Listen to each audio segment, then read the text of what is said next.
Hello guys, welcome back to my channel. তো নিয়ে চলেছি নতুন একটা ভিডিও, নতুন একটা ব্লগ। তো এখন বাজে সন্ধ্যে 6:30। তো আমার সন্ধ্যে দেওয়া হয়ে গেছে, কাপড় পরেছি, দেখে বুঝতে পারছো যে সন্ধ্যে দেওয়া হয়ে গেছে। আর কালকে আছে আমাদের লক্ষ্মী পুজো, আজকে আছে আউনি বাউনি। তো আউনি বাউনি যেহেতু রয়েছে, আর এখানে আছে ঠাকুর আছে, দেখতে পাচ্ছ আমার পিছনে। আর নিচের ওই জায়গাটা পরিষ্কার করে নিয়েছি, ওই জায়গাটা লক্ষ্মী ঠাকুর পাতবো। আর লক্ষ্মী ঠাকুরের হাঁড়ি আছে ওই যে। আর এই আর একজন এখানে বসে বসে চন্দন বাটছে, যে এই চন্দনটা কোনো কাজে লাগবে না এখন। তো যাই হোক, আচ্ছা ঠিক আছে। তো এখানে আমি তোমাদের লক্ষ্মী ঠাকুর পাতা বা সমস্ত কিছু ডিটেলস আমি শেয়ার করব। এই যে আমাদের লক্ষ্মী ঠাকুরের হাঁড়ি দেখতে পাচ্ছ। এইবারে এই জায়গাটা যেহেতু এইখানে ঠাকুর এইবারে আনা হয়েছে ঘর থেকে, তো তার জন্য এই জায়গাটা আমি লক্ষ্মী ঠাকুর পাতবো। আর এইখানে যে সমস্ত জিনিসগুলো ছিল সব এখানে সাইড করে গুছিয়ে রেখে দিয়েছি। এইখানটা লক্ষ্মী ঠাকুর পাতবো। এই তো এই লক্ষ্মী ঠাকুরটা এইখানটা পাতবো। তো এটা যেহেতু আমাদের খণ্ডওয়ালা লক্ষ্মী পুজো আছে, আউনি বাউনি আছে, তো যার জন্য এই পুজোতে কোনো রকম ডিজাইন করে বা কোনো রকম কিছু করে হবে না। এটার আলপনাটা এই রকম ধরনেরই হবে।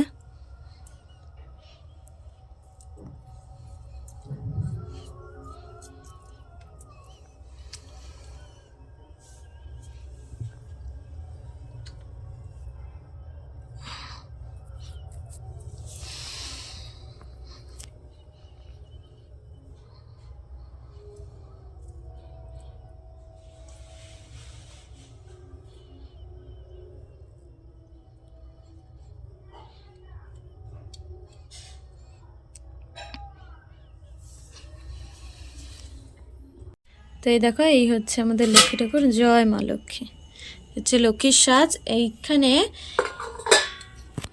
পৌষ মাসে আমাদের নিয়ম আছে যে নতুন ধান যে ওঠে, ওই নতুন ধান দিয়ে লক্ষ্মী পাততে হয়।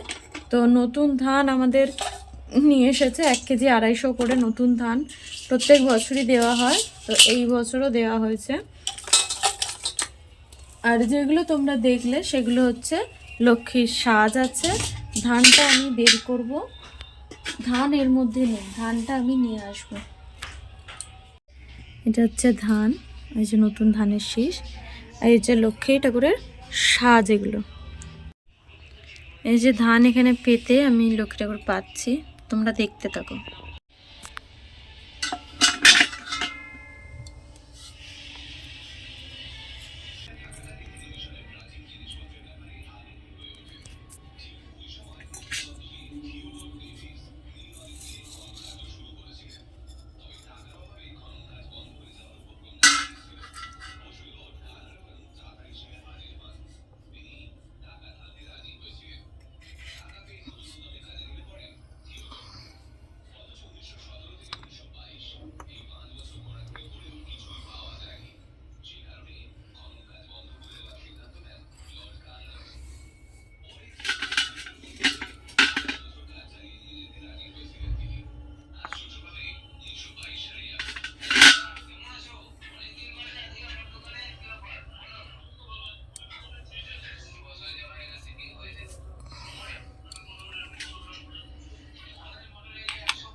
তো দেখো কিরকম লাগছে। আমাদের তো লক্ষ্মী পুজো এরকম ভাবে হয়, তো তোমাদের কিরকম ভাবে লক্ষ্মী পুজো হয় সেটা তোমরা একটু কমেন্ট করে জানিও।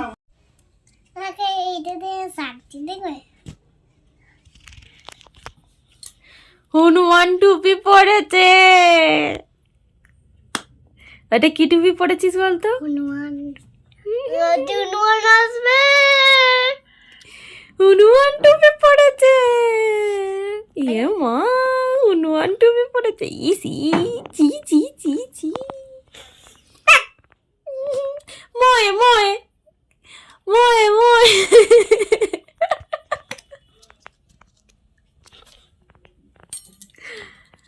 পড়া করো। এই যে এখানে পড়তে বসেছো তুমি, মেকআপ করতে না, বন্ধ করো। তো গাইস, মানে যখনই বাইরে বেরোচ্ছে ঘর থেকে তখন যেন আমার হাত, তখনই যেন মনে হচ্ছে পুরো কাঁপিয়ে দিচ্ছে, এমন অবস্থা।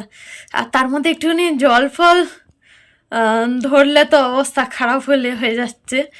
শুধু আমি ভাবছি সব থেকে বেশি কষ্ট যারা এই শীতের মধ্যে রাস্তায় থাকে তাদের বেশি কষ্ট।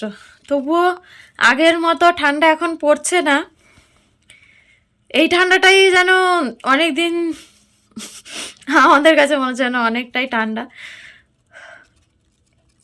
তবে আমরা যখন ছোট ছিলাম তখন মুখ থেকে ধোয়া বেরিয়ে যেত। সেই বিয়ে বাড়িতে গেছিলাম জনাইতে যখন গেছিলাম তখন যেমন মুখ থেকে ধোয়া বেরিয়ে যাচ্ছিলো, তো সেই সময় যেমন ঠান্ডাটা ছিল, আমি যখন ছোট ছিলাম তখন ওই রকম ঠান্ডাটা পড়তো।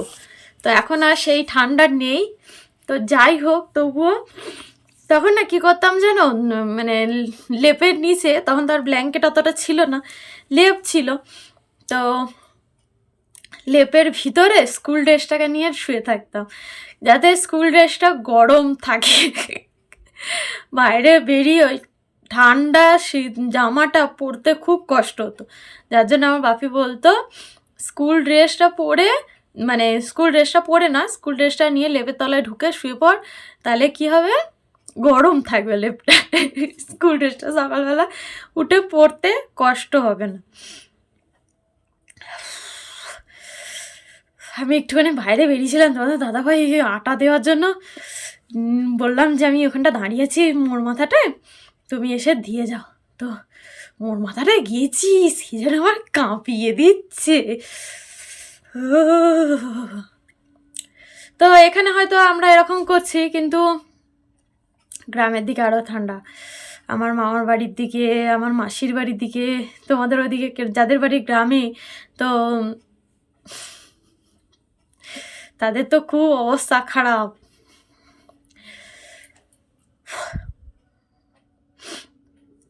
এই শীতকালে তাদের বাড়িতে খুব আরাম যাদের একতলা ছাদ আছে। মানে এই আমাদের এই ছাদের উপরে তো ছাদ রয়েছে, নিচে ঘর রয়েছে, তার উপরে আমরা আছি, তার উপরে ছাদের উপরে আরও ঘর রয়েছে, তারা মানুষ আছে, তাদের উপরে ছাদ। তো এর উপরে যাদের ঘর নেই, রোদ পড়ে সারাদিন, তাদের খুব ভালো, ঘর গরম। তবে আমার দিদির বাড়ি গ্রামে, কিন্তু ওদের বাড়িতে ওখানে প্রচুর ঠান্ডা পড়ে, মানে এত ঠান্ডা পড়ে জলে যদি একটা আঙুল দাও না, আঙুলটা এরকম বেঁকে গেলে আর সোজা হবে না, এমন ঠান্ডা। গরমকালে যদি ভোরবেলা ওঠে না, তখনও কুয়াশা দেখতে পাওয়া যায় ওদের ওখানে। আমার তো ভাই ভোরবেলা একবার উঠেছিলাম 5:30টার সময়, দেখি দিদি পুকুর পাড়ে গিয়ে পুকুরে ডুব গালছে। আমি ওরে বাবা রে, এই ঠান্ডায় তুই পুকুরে ডুব গালছিস বলে পালিয়ে এসেছি।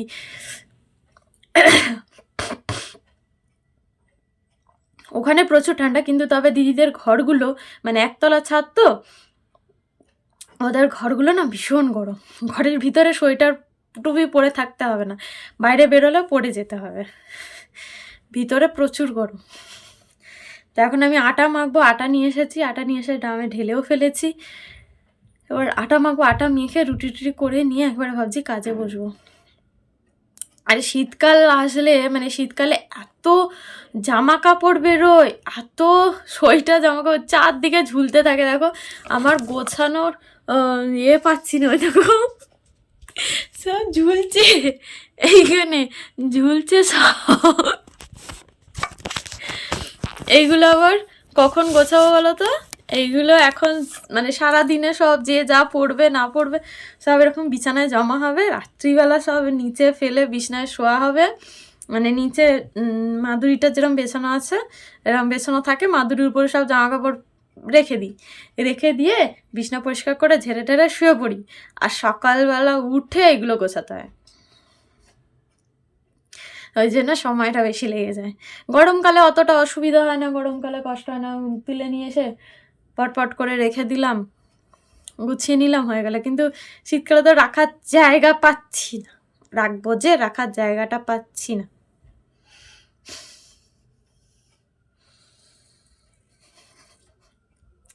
হাড় কাঁপুনি ঠান্ডা, তবে ঠান্ডা এই কদিনই আছে, মানে আমাদের এইখানে শহরে যারা থাকে তাদের কাছে ঠান্ডাটা কদিনই রয়েছে, তারপরে আর ঠান্ডাটা নেই।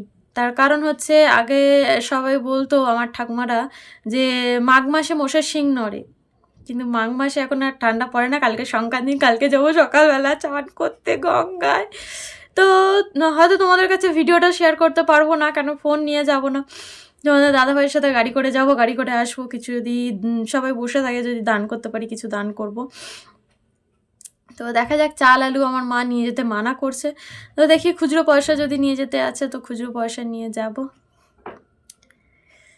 দেখি কি হয়। হয়তো সকালবেলাটা শেয়ার করতে পারবো না, কারণ ফোন নিয়ে যাব না আমি সকালবেলায় ঠান্ডার মধ্যে কাঁপতে কাঁপতে হো। তো যদি পারি ফোন নিয়ে যাওয়ার চেষ্টা করব।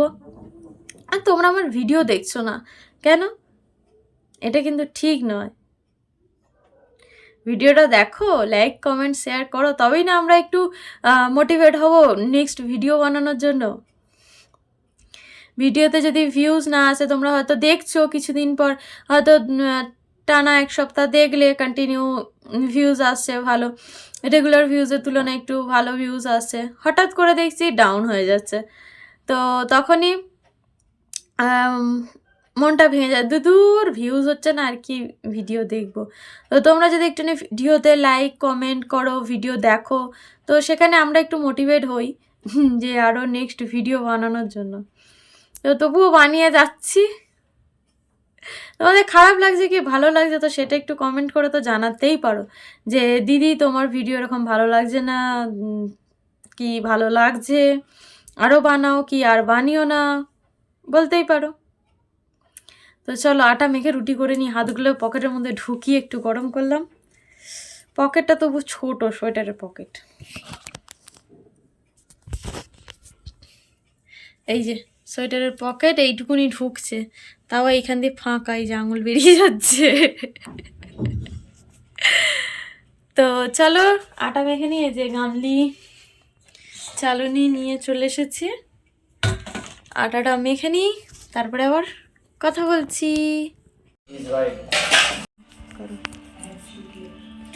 না লেগে যাবে। আচ্ছা দাঁড়া না, আউনি বাউনি 3 দিন করতে হয়, যেমনি ঘরে বসে পিঠে ভাত খাও। ওটা ফুল দিয়েছ?